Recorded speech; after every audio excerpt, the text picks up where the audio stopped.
Retreat! Fall back now! Bring us charge!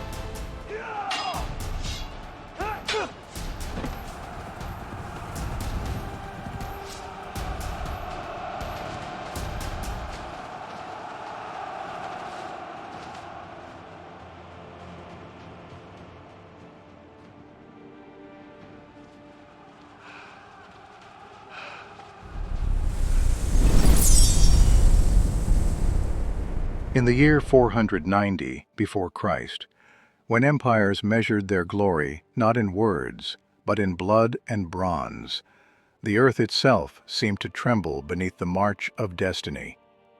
From the vast plains of Asia, under the command of King Darius of Persia, an empire unlike any the world had ever seen stretched from the Indus Valley to the shores of the Aegean Sea. It was a realm of roads and royal couriers, of gold, law, and imperial will. But across the waters lay a small, defiant city, Athens. To the great king, Athens was not merely a city. It was a message that rebellion could survive. Years earlier, the Ionian Greeks had revolted against Persian rule, and Athens had dared to help them. Sardis had burned, pride had been wounded, and Darius had sworn an oath: Athens shall pay. So he sent his generals, Datis the Mede and Artaphernes, son of a satrap, across the Aegean with a fleet that darkened the horizon. Hundreds of ships cut through the sea like blades of fate. Their sails caught the wind of imperial vengeance. Island after island fell. Naxos burned. Eretria was besieged and destroyed. The message was clear. Persia had come not to negotiate, but to conquer. And then they landed on a wide coastal plain northeast of Athens, Marathon, a land of marshes and open ground, a place where cavalry could maneuver, a place chosen with calculation. The Persians disembarked in disciplined ranks: archers, infantry, cavalry, soldiers drawn from the farthest reaches of the empire. Medes, Persians, Saka, each bearing the colors of the great king. Across the hills, the Athenians watched. They were outnumbered, vastly.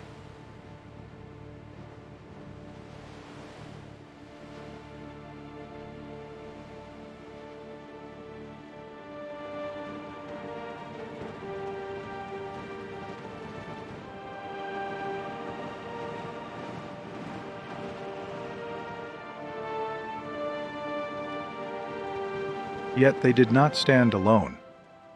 A small force from Plataea marched to their side, loyal allies who chose honor over fear. Together, perhaps 10,000 men, and leading them was a general named Miltiades. He understood something vital. If Athens waited behind her walls, the city would fall. If the Persians marched unopposed, fear would spread like fire.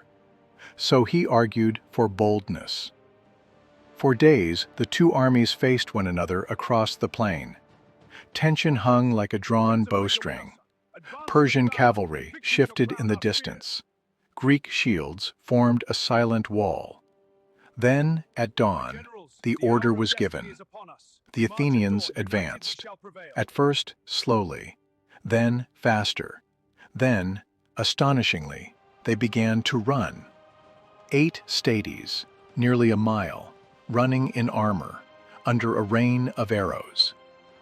Persian archers loosed their volleys. The sky darkened with shafts. Bronze shields rang with impact. Men fell. But the line did not break. And then they crashed together, Wood splintered, bronze collided, dust erupted into the air. The Persian center pressed hard, driving the Greek middle backward. It seemed for a moment that imperial weight would prevail. But Miltiades had thinned his center and strengthened his wings.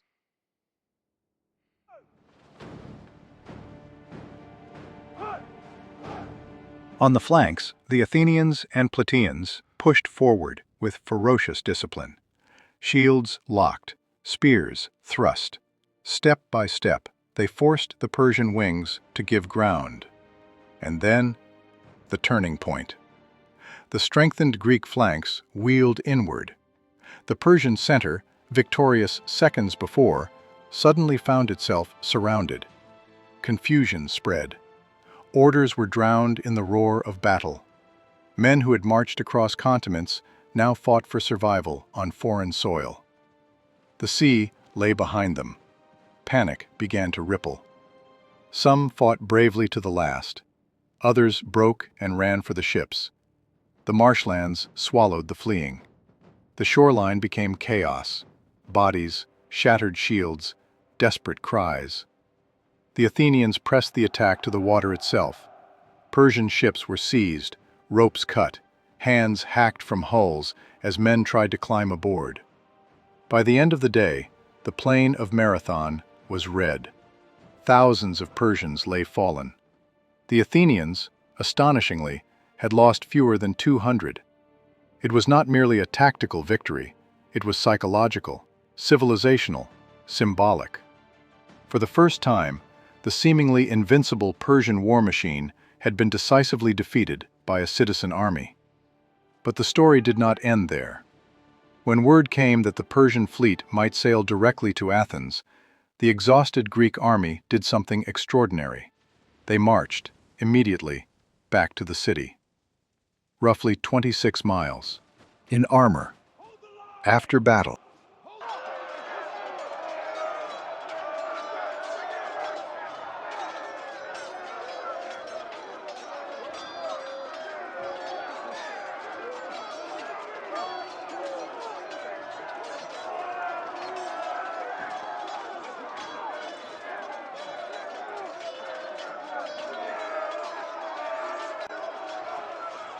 When the Persian fleet appeared off the coast of Athens, they saw something they did not expect.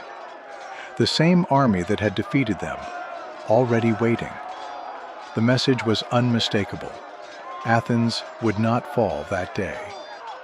The Persian fleet withdrew, and though the empire of Darius would return years later under Xerxes, Marathon had already changed history.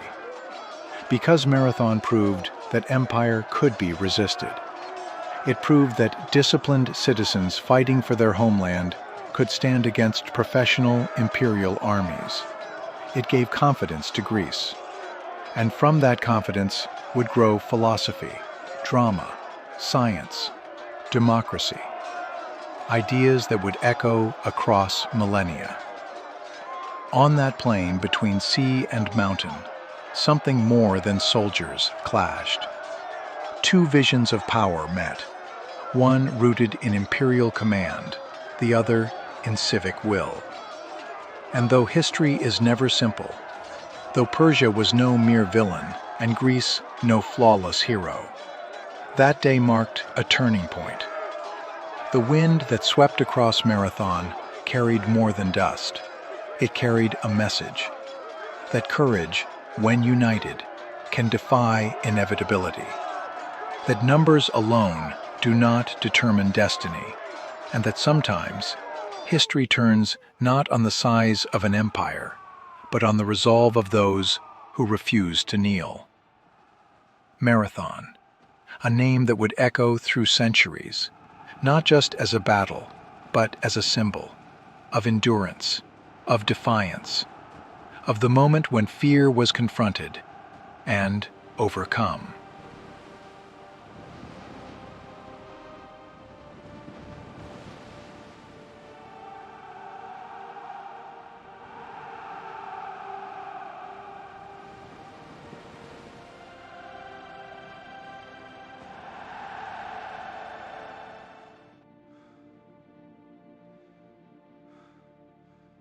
The fate of Athens rests on you. Run! I will not fear for Greece. Go now.